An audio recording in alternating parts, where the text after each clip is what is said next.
Hey, what's up, you guys? I'm Andrea, And I'm Haley, and you're listening to Inhuman, a true crime podcast.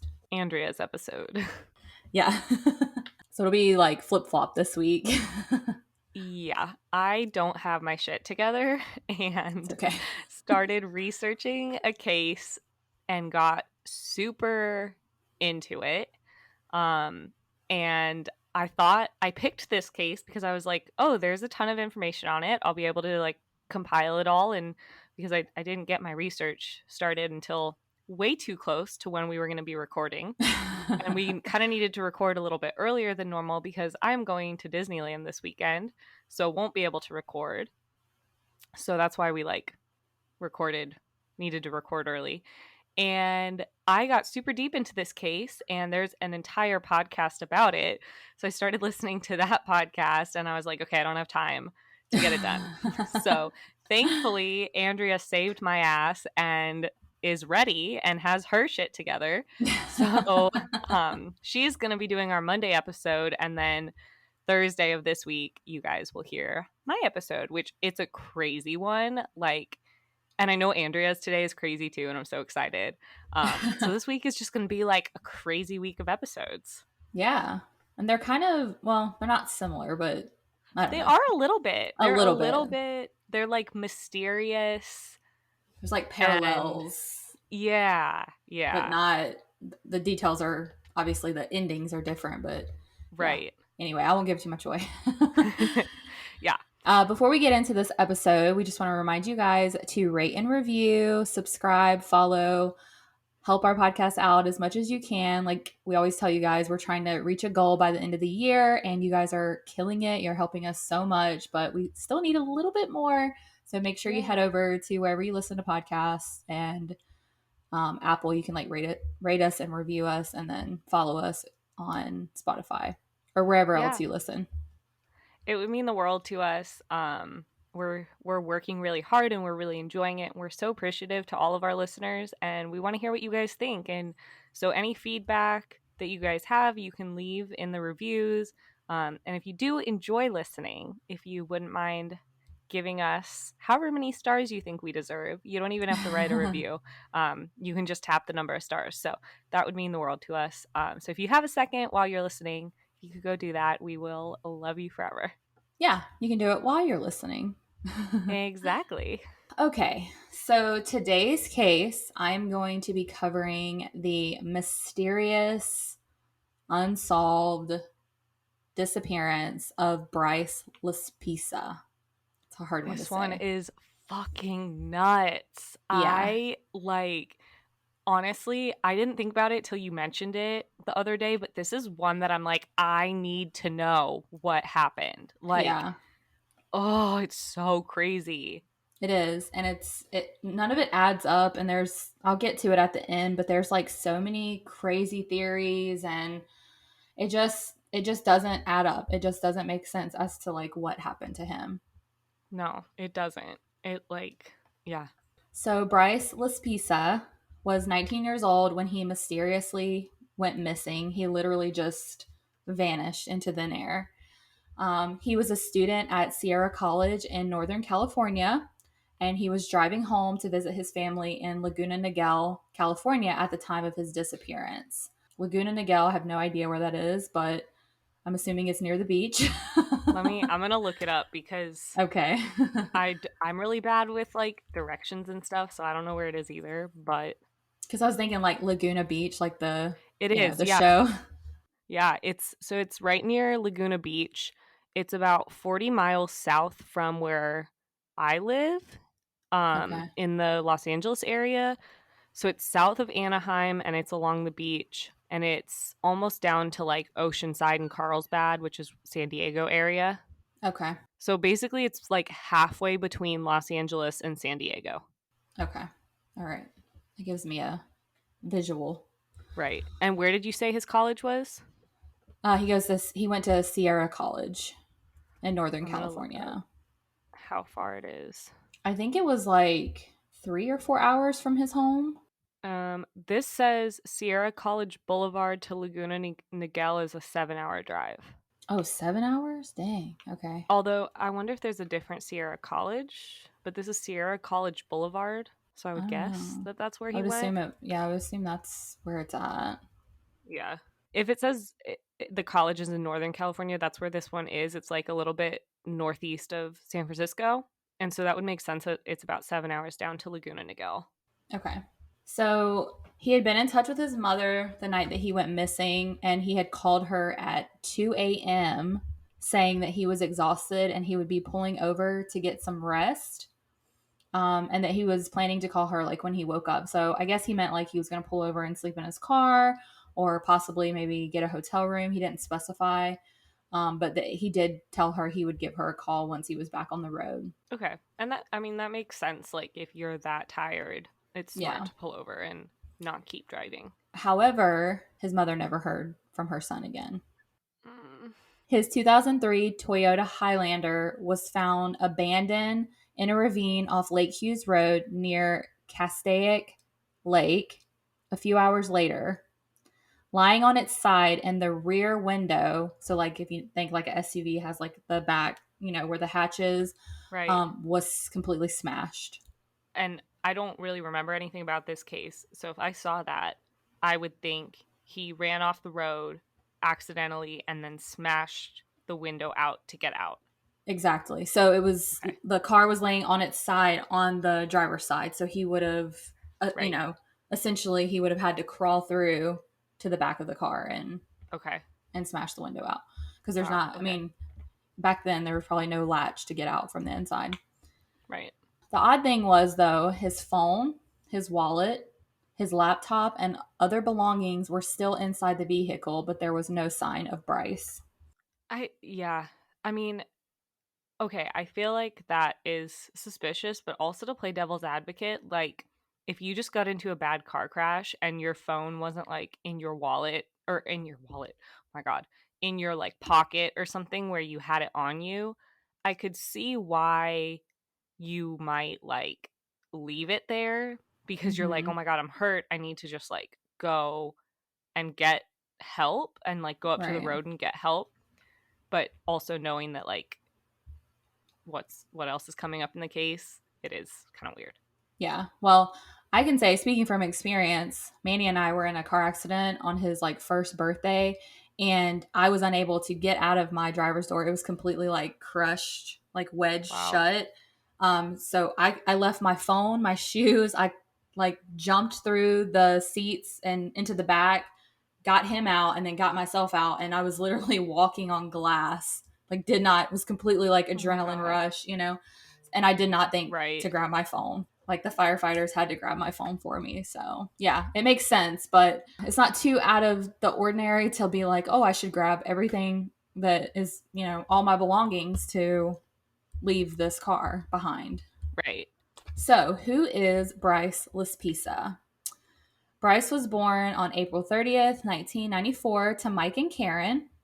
He was actually raised in the Chicago suburbs of Illinois and graduated from Naperville Central High School in 2012. I've heard of Naperville and I've been to Naperville. You have been to Naperville? Yeah, I have. When I was in college in Indiana, we like I was part of the program that like was like the recruiting, you know, I was an ambassador for the Oh, business school. So like we would talk to students who were prospective students and we had one of our events in Naperville. oh, cool. That's really cool. I was listening to another case and it was talking about Naperville, but I can't remember what case it was. Oh, But really? I think yeah, it's one of the bigger suburbs of Chicago. okay, that makes sense. So when his parents retired, the family moved to Laguna Niguel, California. And Bryce, as I mentioned before, was attending Sierra College and was about to enter his sophomore year at the time of his disappearance. So Bryce had bright red hair.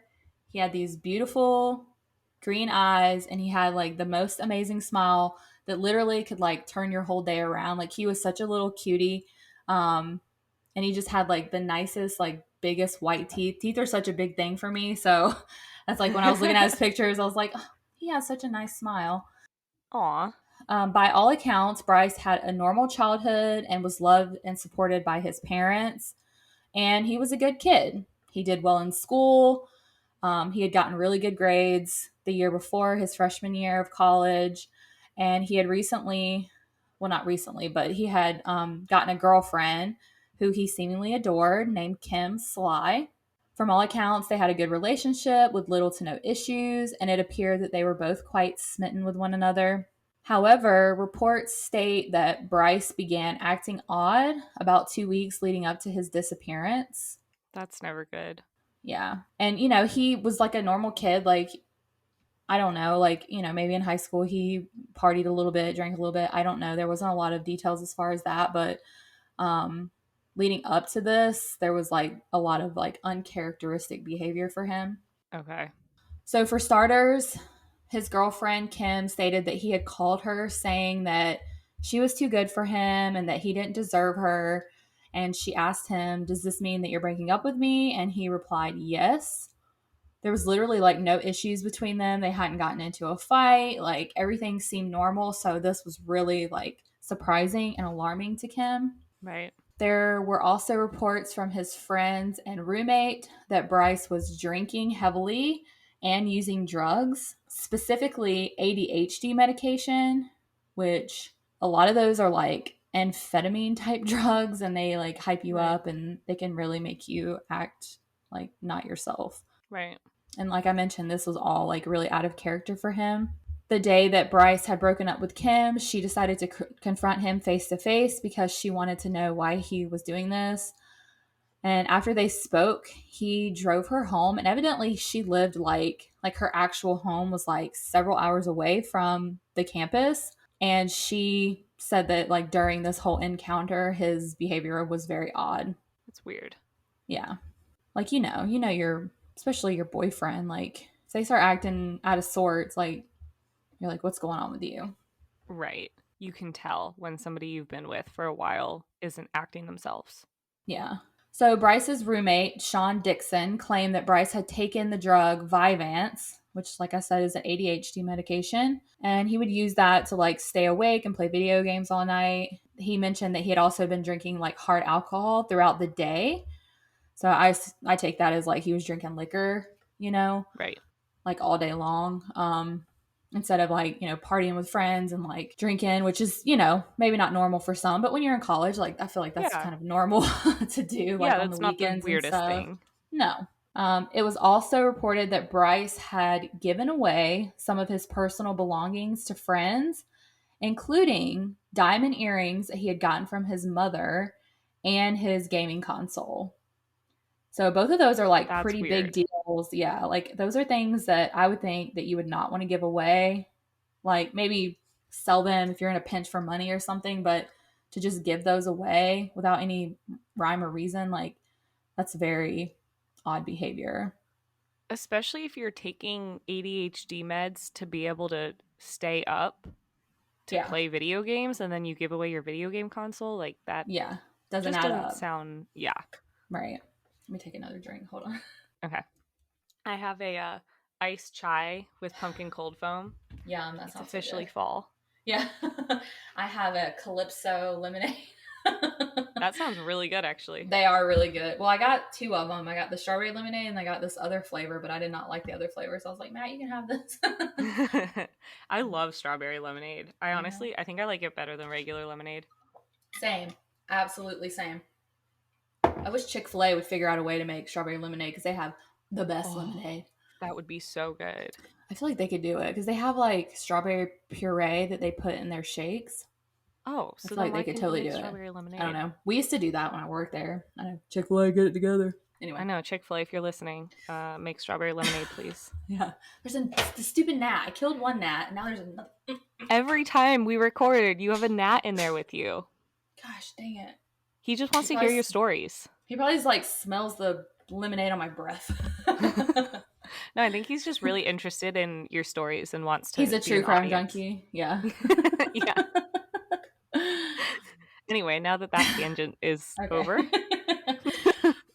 So to me, the fact that he was like giving away like his personal belongings, like that just made me like in a way think that he was maybe preparing to take his own life. I know that seems like Yeah. a jump, but it just seems like you said it didn't add up. Like you're staying awake all night uh, to play video games, and then you give away your console. Yeah, it just doesn't make sense. Yeah. So some could assume as such, but also we have to take into consideration that he was making these decisions under the influence of alcohol and possibly prescription drugs that were not prescribed to him, which could be causing like a reaction, or he could have been in a state of alcohol or drug induced psychosis. Because like ADHD medication, like I said, it's like an amphetamine, so it can make you stay up for days. Like you can have delusions, you can see things that are not there. Like it could definitely induce psychosis, I think. If you're on the medication and not sleeping can also make you have some of those like Yep, delusions and stuff like that. So like it might just be exactly. like maybe it just was an accident and he was like taking the medication to stay up so he could play video Yeah. games and then it just like caused a spiral effect. And it's very addictive. So like if he was, somebody gave it to him or whatever, he was purchasing it, whatever the case was. I know he was not prescribed it. Um, and he could have just been like addicted to it and overusing it. Right. And when you're prescribed these medications, like as a patient, they're giving you the dosage that they think that you need. So if you're a person who is not prescribed them and you're abusing them and taking way too much, like yeah, it's messing with your chemistry of your brain big time. Right. Like that's not a good good thing to be getting into No, and no. you just don't know what it can do to you. Yeah.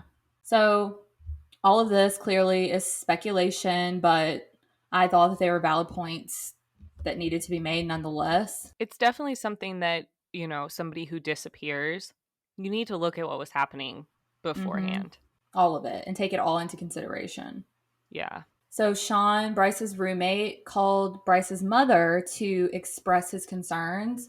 He told Karen that Bryce was acting out of character and that he had broken up with Kim via text the previous night, telling her that she would, quote, be better off without him. And this is before he went missing. Yes. Yes. Okay. So this was like when he texted her the other stuff that I already mentioned, and then she wanted to like see him face to face. Like he also said like she would be better off without him. He also said that Bryce had said that something was bothering him, but he never fully explained what that something was. Oh, that's interesting. So yeah, and there's a couple other little details like this that make me think, I have so many different theories that I think could possibly be like what happened to him. So just keep that in your back pocket for now. Okay. So a couple hours later, Bryce actually called his mom himself. Despite breaking up with Kim the night before, like I said, he had driven her home to Chico, Yep. California. Okay. Which was about a 90-mile drive. So an hour and a half, not 3 hours. What did I say before? Did I say three I think you hours? just said a couple hours. Okay. So it was like an hour and a half away. Bryce insisted to his mom that he was okay. But Kim actually got on the phone and told Karen that Bryce was not acting like himself and she did not think that he should be driving. Okay. But again, Bryce reassured his mom everything's fine. I'll let you guys know what's going on. And Karen told Kim to give him back his keys. Mm. Karen also offered to drive up, I guess, and visit Bryce the next day. And he told her that he did want to speak with her, but urged her not to make the drive to meet him. He did not specify, like I mentioned before, what he wanted to talk about her specifically, but that there was something that he did want to talk about. And after their conversation, like I said, Kim got back on the phone and Karen told her to give Bryce back his keys, but it was only because Bryce promised to call her the next morning to check in and make sure everything was Okay. okay. So I get that. Like that's a hard when I was doing my research, like a lot of the sources were like, why would his mom tell her to give him back his keys? Like why wouldn't she want her to like make him stay there and like, if he was on something, sober up or get some rest or whatever the case was. But when you have your kid on the phone, he's reassuring you everything's fine. Oh yeah, mom, I'll call you in the morning. you want to give Yeah. them the benefit of the doubt, you know? Yeah, no, I don't blame them at all for that. Like, especially when somebody's super insistent, like, no, I'm fine, I'm fine, I'm fine. You can only do so much. Like, he's an adult and Exactly. you can't, it's not like a kid where you can be like, nope, you're not going anywhere because I control you. Like, Right. I mean, it's heartbreaking that, like, knowing that that decision might have saved his life Yeah. as you know, they knew it, but at the same time, like, you can't assume that just if they had not done that, if they had kept his keys, that something like this wouldn't have happened because it Right. could It have still happened could a have different time. happened. Yeah. Yeah. He still, I mean, and he could have waited till she fell asleep and then left Right. anyway, you know? Exactly. Especially if he was like up on ADHD True. medication. And also, like, this was not like him. So, you know, he didn't have a history of drug use. He didn't have a history of like acting out of character or like going AWOL and, you know, disappearing and not talking to his family for days on end. Like, give him the Right. benefit of the doubt, you know? I understand Right. why she did that. So, around midnight on August 29th, 2013, his parents were notified by their credit card company that a card in their name that was in Bryce's possession had been used for roadside service in Buttonwillow, California, which was located off Interstate 5. His parents thought Bryce must have decided to drive back home to visit his family in Laguna Niguel, which from that area was about 3.5 hours, like, oh, you know, 3.5 hours away. Right. Also, it's really funny that you said like Interstate 5 because in California, like, we always call like our freeways are just like the I, 5, the oh, the five. 405. No, we don't even use I. It's like I was driving on the 5. And so it was just like funny hearing you say like Interstate 5. Interstate 5, they were driving down. It's a California thing, you know, we're Yeah. weirdos over here. Well, it's funny that you mentioned that because when I used to listen to My Favorite Murder, they're from California and they would say the 5. And I'd be Right. like, what are they talking about? I didn't even realize it was a thing that we did until Yeah. I went to school in Indiana and I would say like, "Oh, I was driving on or have you seen the traffic on the 405?" And people would be like, "What? Like, The what are you what? talking about?" You mean the interstate? And Yeah, see, no. we say like highway. We don't even say interstate here. We just like Highway 85, Highway 95. Right. In Indiana it was all I, like I-65 was the way that That's how they said Virginia it. was too. Okay. I And 95. it's like even out here we have Pacific Coast Highway, but we just call it PCH. Like that's what Um, locals call it. yeah. And one of my friends was talking about how she went on like a family vacation to California and drove on the Pacific Coast Highway. And I was just like, wait, people don't refer to it as PCH. Like it's just so funny depending on where Yeah, you live, like you it call things is. different.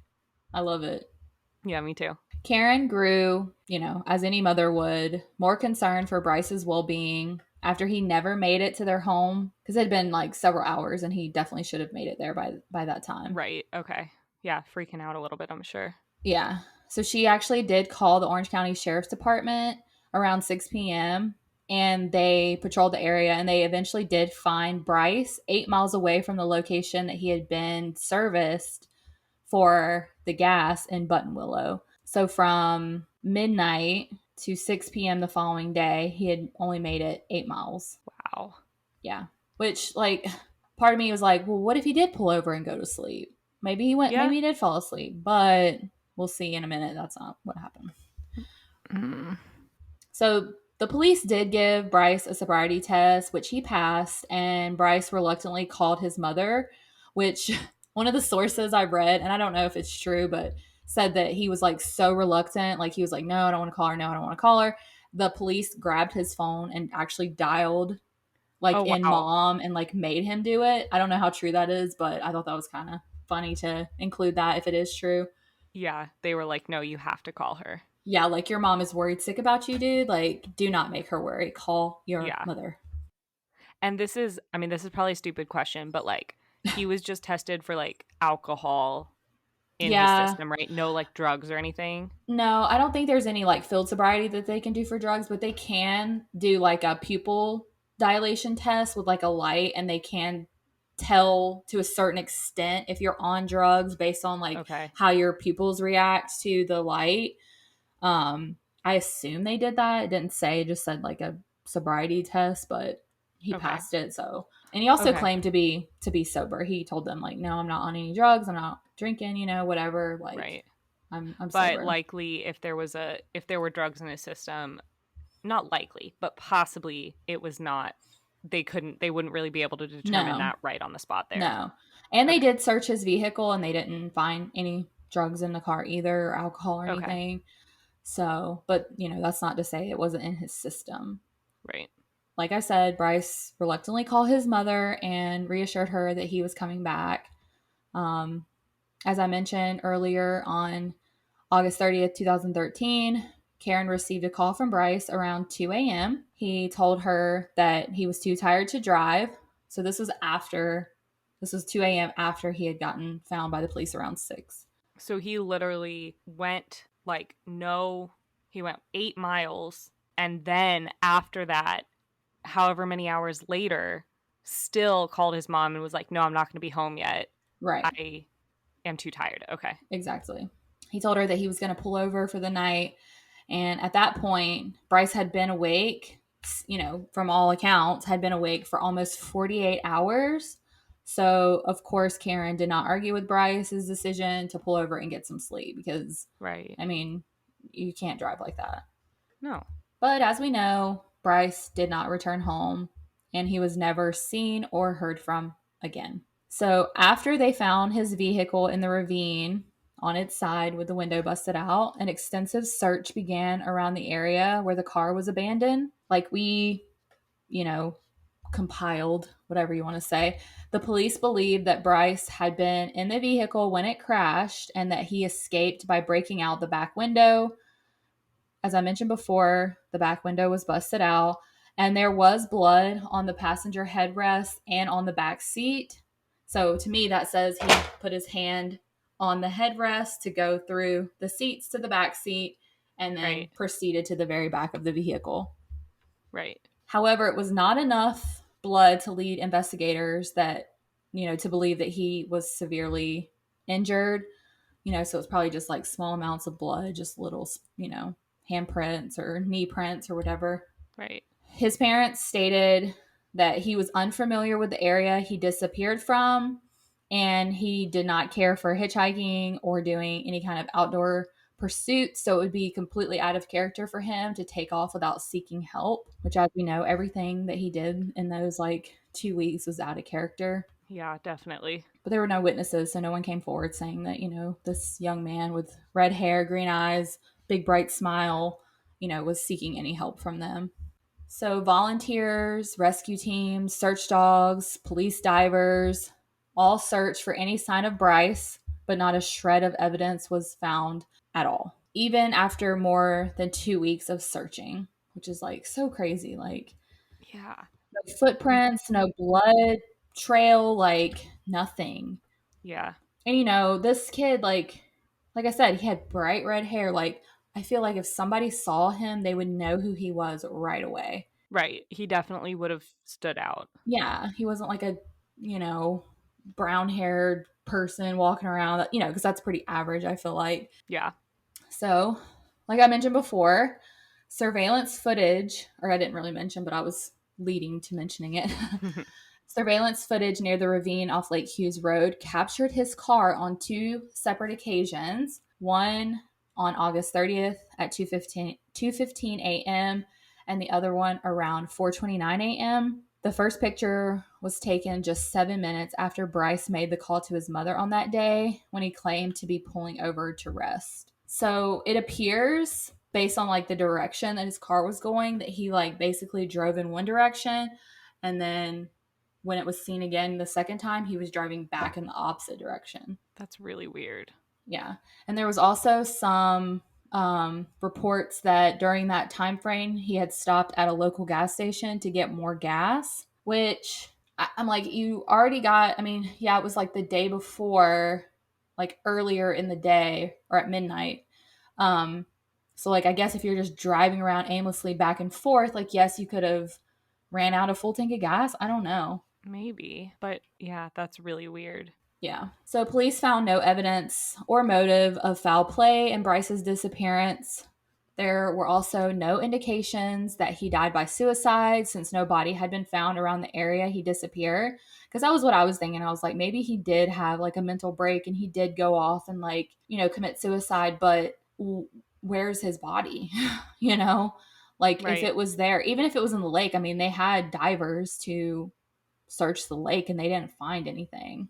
Right. And it's not like it was one of those lakes that were like insanely deep where you wouldn't be able to find something. Yeah. So, in the midst of the search, Los Angeles County firefighters responded nearby to tackle a brush fire that was discovered near the lake. And to everyone's horror, the cause of the blaze was determined to be a burning body. Oh my God, wait, I haven't heard this. So, the body was determined to be that of 35-year-old Lamondre Dion Miles. The South Los Angeles man's corpse had been, quote, riddled with bullets during a fight over his failure to pay a debt before he was dumped and set ablaze. Oh my God. Yeah.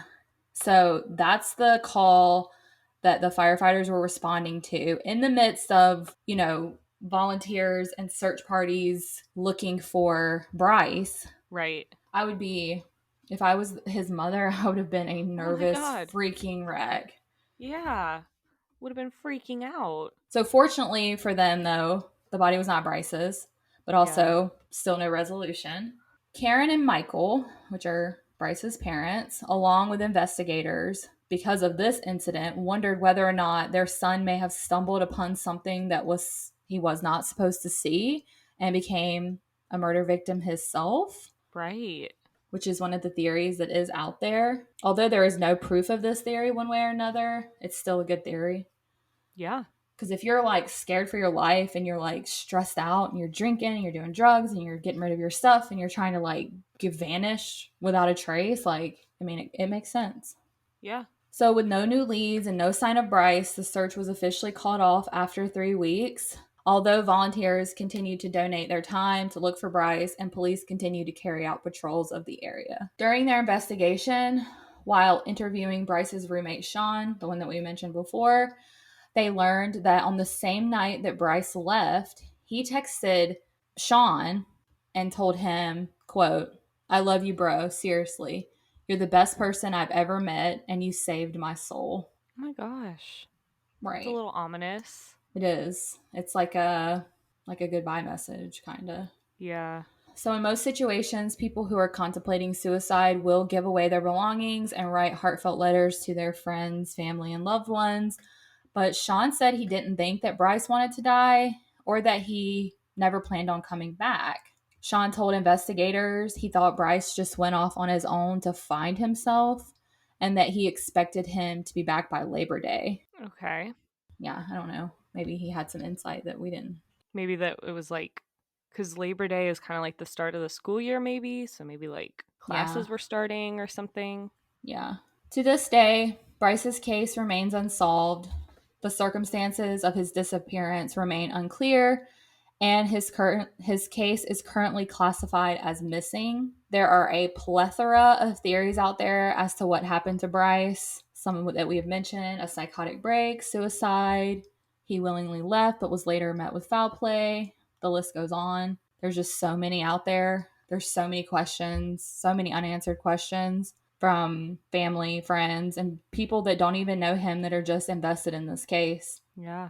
Currently, a $5,000 reward is being offered by the family for any information leading to the safe return of their son, Bryce. I personally hope Bryce's whereabouts are uncovered and we can finally solve the mystery of what really happened to Bryce Laspisa. That is the crazy, unsolved story about poor Bryce. That's just, it's just like, so, it's just weird. It is. It is really weird. And I have known people who have gotten addicted to ADHD medications, and I have seen their like whole personality change, and like, they're just so focused on that and like getting to the next, just like with a lot of drugs, like you just focus on that drug and just getting to the next high, and Right. like the fact that he like wasn't sleeping, and like, I mean, all those things could add up to like a psychotic break or something. Yeah. But going back to the theory about like him possibly being involved in something that he shouldn't have been involved in, and maybe they're, because I mean, if somebody wants to, like, he could have been being chased, you know, he could have been being followed when he wrecked. Someone could have, like, you know, ran him off the road and then chased him down and took him and disposed of him Right. elsewhere. Like, there are just endless possibilities. Like, I really hope that he is alive somewhere, and that, you know, Yeah. I just, I mean, it's 2000, you know, 2013 to now. I mean, that's so many years to have no answers. Right. And I mean, even like you said, he was getting drugs that weren't prescribed to him, and you never know, like that's usually some shady stuff, so maybe He owed something money. happened. Yeah. Yeah. It's just it's really hard to believe that if he was killed somehow, whether it be by himself, by somebody else, by just like natural causes, if he like got into the car accident and then was hurt and couldn't get help in time, whatever it may be, it's really hard to believe that his body would just not be anywhere. Yeah. That's what I have the hard thing about, you know, thinking that it was a psychotic break or suicide or something like that, because his body would be in that vicinity, you know. Right. Even if he walked for miles and miles and miles and then decided, okay, this is a good spot, like, they still would have found, somebody would have found him. Right. Wow. That's such a crazy case. I know. And I'm gonna, like, keep my eyes peeled to see if there's any updates, just like, you know, I said I was gonna do with the Kendrick Johnson case, because his case is Mhm. reopened. So I'm definitely going to be keeping my eyes peeled for Bryce's case too, just to see if there is finally some resolution on it. So I will have pictures posted of Bryce and his family, and there's like a map of the road that he was driving down and like where his car was found. I'll include that. And also, like, you know, a phone number if there's any information that you have leading to any, you know, any information leading to the return or whatever of Bryce. Um, Yeah, I mean, and these are the important ones to share. These are the ones that really need to be seen and yeah, shared and stuff like that, because you absolutely. just never know. I know. That's exactly right. I think that's why we keep gravitating towards these kind of cases for that reason. Because, like, yeah, of course, we'll cover cases that are solved or cases that, you know, are very black and white and have like a clear resolution. But I think it's really important to keep sharing these cases that are still unsolved and open and cold and, Yeah. you know, all that. So, but like I said, I'll post those pictures on Instagram. You can follow us at Inhuman_podcast. Like we stated at the on my face, really? Ugh, sorry. Like we stated at the top of the episode, make sure you rate and review us. Leave us a little 5-star review. If you so Shameless. desire. Yeah. um, you know, wherever you listen to podcasts, follow, subscribe. Check us out on Facebook at Inhuman Podcast. Check us out on TikTok at Inhuman Podcast, and Twitter at Inhuman_podcast. I'm like posting updates on Twitter mostly about the Kristen Smart case, because Yes. Paul Flores is currently in trial. Like the preliminary trial is currently happening. Yes. So if you guys heard our episode on that case, those updates come on our Twitter. Sometimes I'll post some on Instagram as well, but Yeah. mostly on Twitter. Yeah. I'm very curious to see the outcome of Oh that my case god. as well. I mean, just from the preliminary trial, it is like crazy how much the defense is trying to like bring in. So it's gonna be an interesting one, and I'm definitely gonna do like a full episode update on it, but I'll probably wait until the trial's over so I can like read as much of the trial transcript and stuff that I can and do Yeah. like a full update instead of just doing like a mini update. Yeah. It'll be good to like have that resolution, have it Hopefully. closed. Hopefully. Yeah. Hopefully. I mean, gosh, I know. it's been too long. But we want to thank you guys so much for listening. And as always, keep it human. Bye.